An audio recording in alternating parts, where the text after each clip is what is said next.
Hello, my dear students. Welcome to our science class.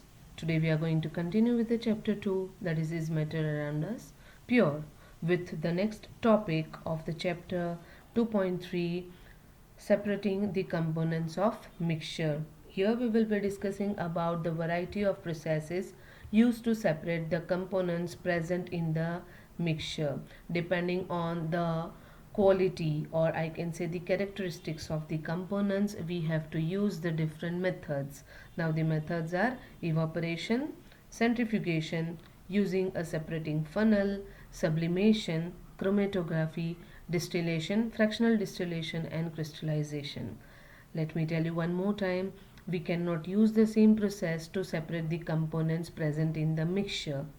Okay, we have to check the property of the individual components, and according to their characteristics, properties and qualities, we have to choose the respective process. Hope I am very clear. Now let us start with the first process, the process of evaporation. In this process, if you see the diagram which is given in your textbook, here you have to take the sample in the dish or watch glass. You have to keep it on the beaker which is containing water. You are not supposed to give direct heat to this particular mixture, and this mixture is given that of ink. It may be possible that on heating this ink sample directly, it may destroy some of the qualities of the components present in the sample. That is why here the direct heat is not given. Am I clear, beta? Right? So this particular method you can use only when in the particular mixture, if among the components one is volatile and the other is non-volatile. Now what do you mean by volatile substance? Everybody knows. Yes? Let me tell you one more time. Volatile means the substance which undergoes evaporation easily. That means the boiling point is quite less. Yes? That is why one can get evaporated easily and the other will remain as it is in the watch glass. So here in the case of ink sample, the ink is made up of water and dye particles.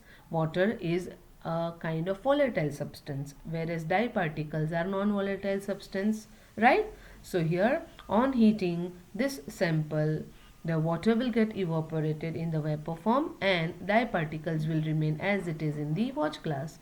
So this way we can separate the dye particles from the given sample. Okay, the principle is quite important to remember. We can separate the volatile component, that is solvent. Now here which solvent is used? Water, right, from its non-volatile solute. Now here in case of ink sample, what is the non-volatile solute? Yes, dye particles, right? Now, where else can we use this particular method? So, evaporation is used for separating colored component from the ink, salt from water and sugar from water. So, please remember the principle as well as the application of this process. Now let us talk about the next method, centrifugation. This method is used for the substances who are differing in their densities. Means in the given sample, the substances which are present, they should have the different densities. Then and only then you will be able to use this particular method. Right? Now here this figure is of a centrifugator which is used in laboratory. Okay, and this is quite familiar to all of us. This is a kind of hand blender, right? You must have seen your mama making ghee from butter, right? If you have not seen, you can ask your mother to show you once, right? What has to be done? You have to take the sample in the container, use the hand blender, you have to give a good spin to this particular sample, and after certain period of time on the surface the butter will be floating, right? And at the bottom watery substance, that is whey, right? Maybe in simple words we can say chaach. Okay, that is remaining at the bottom, और ऊपर क्या रह जाएगा? मक्खन आ जाएगा, right? Now here in case of centrifuger in the laboratory, what is to be done? The sample which is to be separated, it is taken in the test tube, and this sample is given a nice spin in this particular centrifugator. So after spinning gets over, the depending on the densities, the layers will be seen. Like here हमें क्या मिला, ऊपर मक्खन मिला और नीचे क्या मिला, वो पानी जैसा, right, वे मिला, right. So here in case of this, the मक्खन, that is quite lighter in weight, and जो पानी है वो denser in weight, that is a quite denser particle, right. So that is why through this process the lighter particles will be floating on the surface and the heavier ones will be at the bottom when spun rapidly. So this is the principle of this process. Please remember the principle. Now where else can we use this particular method? So this method is used for the separation of blood and urine components in the pathological testing. Okay, preparation of butter from the milk, and this particular principle of this process is used in the washing machines also, right. You must have experienced that when the clothes are getting washed in the washing machine, that time the speed of washing machine is quite regular one, but when the clothes are getting dried, that time the vibrations are increasing, you can hear a big sound, a loud sound of the washing machine also, right, specifically when the clothes are getting dried, right. So that principle is also on the basis of the same as we have seen in centrifugation process. Hope I am clear. Now let's talk about the next process, that is using a separating funnel method, right. Now here this process is used to separate the mixture of immiscible liquids. Now first of all, what do you mean by immiscible liquids? Immiscible liquids are those liquids which do not get mixed with each other. Likewise here in the figure you can see this is the funnel, right, this is the layer of oil and this is the layer of water.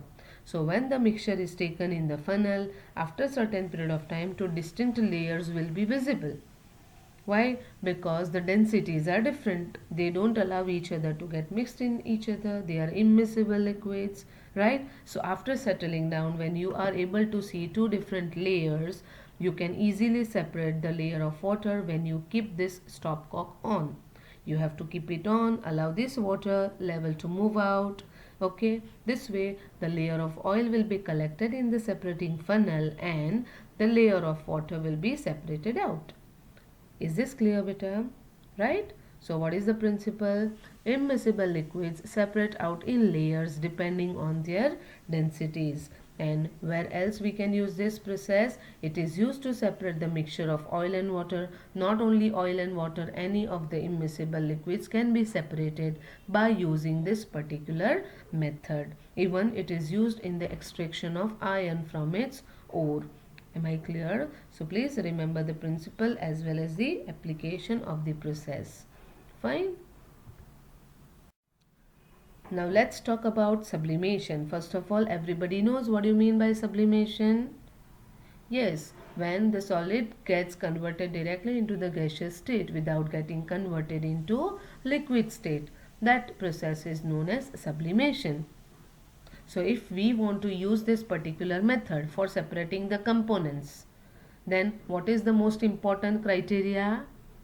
That in that mixture, substance which are there, the components which are there in the mixture, among them at least one has to be sublime in nature.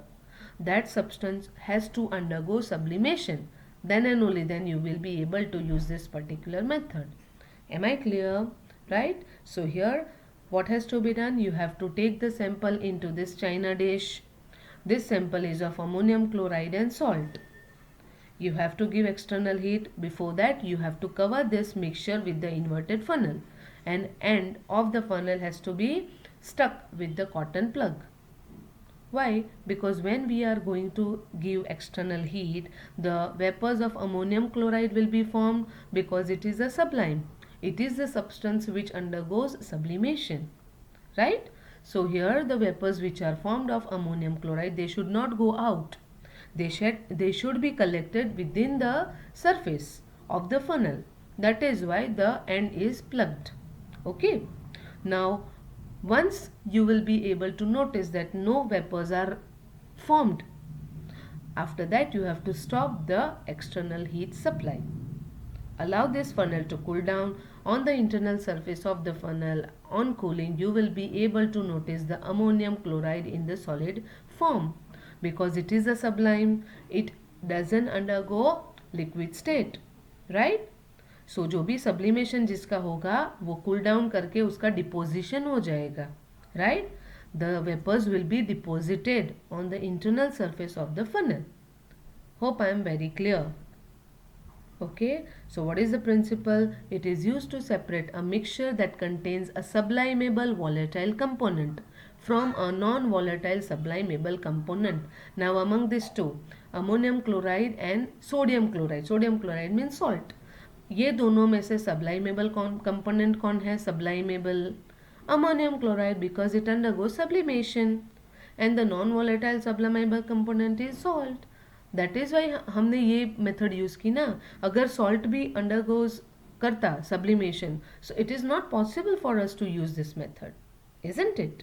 Okay, and this is the definition of sublimes. You have to remember what are sublimes. They are those substances which undergo sublimation. Ammonium chloride, naphthalene balls जो हम घर पे use करते हैं cupboard में, okay, in between the cloth folds, right? Odonil which we use in our bathrooms, right? Room fresheners, camphor जो हम पूजा घर में यूज़ करते हैं, Kapoor, okay, anthracene. All these are the examples of sublimes, right? Now let's talk about chromatography. Now let me tell you, chroma means color and graphy means usage of paper. So the name itself will tell us that we are able to separate the color components by using a paper, right? Now here, look at the diagram. What has to be done? Both are same, but this is a kind of descriptive one. Okay. Now here the same diagram is given in your textbook also. यहाँ पे आपको क्या करना है? Filter paper लेना है. You have to mark it with the pencil. In the center of the pencil marking, you have to put a drop of ink. Okay, drop of ink means not only drop of ink, anything, कोई भी चीज़ की जिसके अंदर आपको colour components को separate करना है. Okay, you have to take that drop in the centre. Allow this filter paper to come in contact with water or any of the solvent. Okay, now as soon as this surface of filter paper comes in contact with water, immediately you will be able to notice that water level has rising up in the filter paper. वो क्यों हो रहा है? Because जो connection water molecules के बीच में है, means the force of attraction which is there in between the water molecules, it is weaker as compare to that of force of attraction between the filter paper and water molecules. समझ में आई बात? पानी के जो दो molecules है उसके बीच में जो भी इंटरैक्शन है, जो फोर्स ऑफ अट्रैक्शन है, it is a little bit weaker. वो थोड़ा सा वीक है. किसके कंपैरिजन में? जब ये पानी फिल्टर पेपर के संपर्क में आ रहा है, that time the connection between the force of attraction between this filter paper and water will be much higher. Due to that reason the water will rise up through the capillary action. Okay, ये पानी जब ऊपर जाएगा तो here you can see when the water level is rising up, along with that from this ink spot the different components are getting separated in the layers. yes, अभी ये layers क्यों बन रहा है? पहले तो ये ink में बहुत सारे डाई पार्टिकल्स हैं. It is not like that if I have taken suppose a black ink spot, so may be possible along with black dye, the colors which are seen on the screen, yellow, magenta, red, then blue, right, purple, all these are also mixed to prepare this particular ink, right? And उनकी solubility भी different है. Means अगर 10 ग्राम मेरा ink sample है, उसके अंदर 1 ग्राम है red colour, 2 gram है yellow colour, 0.5 grams are of purple colour. Yes, so this with the solubility is also differing. So depending on the solubility the layers will be seen. जिसकी quantity ज़्यादा होगी वो बाद में आएगा. yes yes, the solubility, the higher the solubility the lower the color, that is जिसकी content ज़्यादा होगी, जिसका कंटेंट ज़्यादा होगा वो पहले सेपरेट होगा. yes, The previous sentence was told to to make you understand that जिसकी solubility ज़्यादा होगी वो पहले separate होगा. Why? If we talk about yellow color की quantity ये इस particular sample में ज़्यादा होगी, सॉरी कम होगी, इसके लिए वो बाद में हो रहा है ना, right? One more thing you have to remember, that in chromatography you can separate the components only when all these components are soluble in the same solvent. पहले तो ये सारे के सारे जो डाई पार्टिकल्स है वो सारे के सारे ये पानी के अंदर डिज़ोल्व होने चाहिए. अगर वो डिज़ोल्व नहीं होगा, अगर आपने यहाँ पे वाटर रेजिस्टेंट इंक यूज़ की, तो you won't be able to separate these ink particles in the layers. Am I clear? Right? So this is the principle. It is used for the separation of those solutes that dissolve in the same solvent. This is the most important principle. Okay, and where else you can use? It is used to separate the colors in dye, pigments from natural colors, and drugs from blood. Okay. Now let's talk about distillation. Distillation process is used for separating the mixture of miscible liquids. Miscible liquids means the ones who get mixed easily with each other. अगर पानी में हम alcohol डाल देंगे तो वो mix हो जाएगा.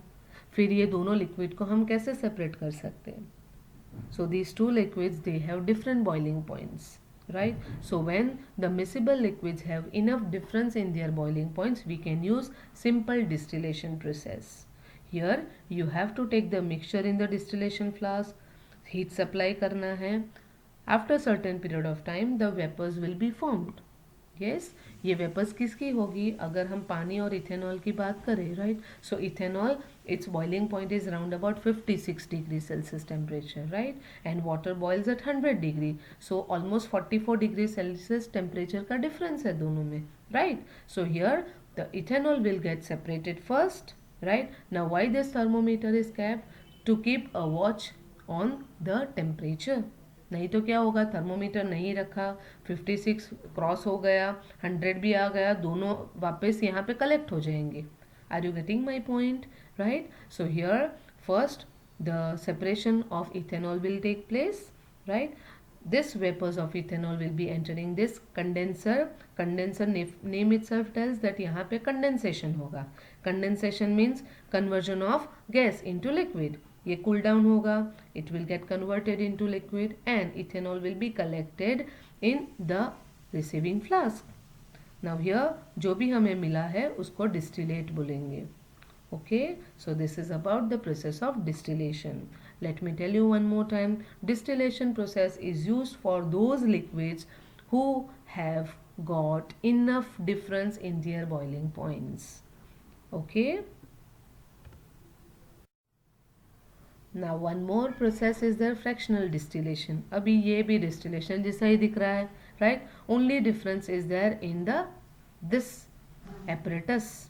That is, this column is fitted externally, additionally, right? Why? Because this method is applicable for those liquids whose difference in the boiling point is less than 25 Kelvin, right? Now this is the fractionating column which is having the glass beads. These glass beads are used to separate the gases or the liquids, I can say, because it increases the surface area for the vapors to cool down. Okay, so distillation, the previous slide which I had showed you, that was about process of distillation, simple distillation, जो कब use करेंगे? To separate the miscible liquids which have the enough difference in their boiling points. And this method is used for the separation of those liquids which are having the the difference in their boiling points is quite less, which is less than 25 Kelvin. Okay, now here this is the principle of fractional distillation. It is used to separate a mixture of two or more miscible liquids for which the difference in boiling points is less than 25 Kelvin. For example, this is specifically used for the separation of gases in the air, different fractions from petroleum products, etc. Okay. The apparatus is similar to that for simple distillation, except that the fractionating column is fitted in between the distillation flask and the condenser. And what is this so special about this column? This column is having the tube. This is a kind of tube which is packed with glass beads, right? And these beads provide surface for the vapors to cool and condense repeatedly. Yes. Now the last process is crystallization.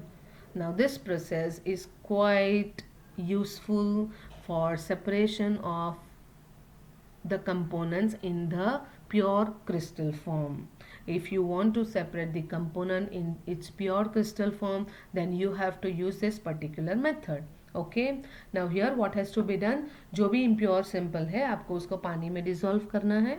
Then up to certain level you have to evaporate the solvent, okay, to make it concentrated, right? Then that concentrated solution is cooled down. When you will cool down this concentrated solution at the bottom of the flask or the beaker, you will be able to notice the crystals of the pure sample. Okay, afterwards you have to transfer this particular mixture on the filter paper so that extra solvent will be absorbed, and on the filter paper you will be able to get the crystals of the separated solid form. Am I clear with this? Now this is the process used to separate a pure solid in the form of its crystals from a solution. The process involves cooling a hot concentrated solution of a substance to obtain crystals. And where else do we use this? It is used in the purification of common salt from the seawater to obtain the crystals of alum. In Hindi it is called fitkari, in Gujarati it is called as fatakdi, from impure samples, and to obtain pure copper sulfate from an impure sample. Now here one more question is asked, that crystallization is always better than evaporation. Why is it so? Because in evaporation the heat is given directly to the sample, whereas in crystallization there is no chances of giving heat to the crystals, right? In the previous slide you have seen that the evaporation was done. Evaporation of the solvent was done up to certain extent, but it was not done till the end, right? Because in crystallization we are getting the pure forms of crystals, right? And in case of evaporation, the evaporation means the complete evaporation of solvent will take place, and it may be possible that it may lead to the destruction of or depletion of the property of the original substance. Plus, in case of evaporation, it may be possible that the impurities may remain suspended. The impurities may remain suspended. But in case of crystallization, that is not at all possible because we are getting the pure crystals. Am I clear? Now let's talk about the next unit of the chapter that is quite familiar to all of us, physical change as well as chemical change. The physical change means there is only change in the physical appearance, size, shape, color, right? Color may be faded, right? So that is considered as a physical change. Whereas in case of chemical change, both physical and chemical properties of the substance including its composition gets changed. Now here the examples are seen here, right? This is melting of ice, boiling of water, vaporization. All these come into the category of physical change. Why? Because only the state is getting changed but its composition is not changing, isn't it? Here cutting of food, only the shape is changing. Shredding of paper, only the shape is changing. But here it is a physical change. Why? Because there is no change in its chemical property. Yes? It's a kind of temporary change, whereas the chemical change is a permanent change, right? Physical change involves very little to no absorption of energy. Now if I want to change the state of matter, of course I need to supply the heat, but that doesn't mean that this particular or objects, they are absorbing energy. Yes, here energy is absorbed to overcome the force of attraction, but that's fine. That cannot be said that absorption of energy is complete. Whereas in case of chemical reaction, absorption as well as evolution of energy takes place, right? Here if you see burning of wood, अगर आपने कभी भी wood को जलाया है तो अगर आप सराउंडिंग में जाओगे तो you will be able to notice कि कितनी गर्मी लग रही है. Why? Because evolution of energy is taking place, right? Physical changes do not involve the production of energy. Yes, it includes, right? No new substance is formed. यहाँ पे पानी का पानी ही रह गया, यहाँ पे वुड ही है, यहाँ पे पेपर ही है, बट यहाँ पे तो पेपर जला गया, right? Ashes are formed, rusting of iron, a new kind of substance has been formed. यहाँ पे भी पूरा जल के कोल बन जाएगा, right? So a new substance is formed with the new properties. Yes, cooking of food, metabolism, right? All these are the examples of chemical change. Am I clear? Right? It is easily reversible. आप इसको reverse कर सकते हो, but once it is burnt, you cannot reverse them, right? Of course, here it is not possible to reverse. I cannot make the paper from it, but it doesn't mean that it is a chemical change. Why? Because here no change in the chemical composition. वो paper का paper ही है.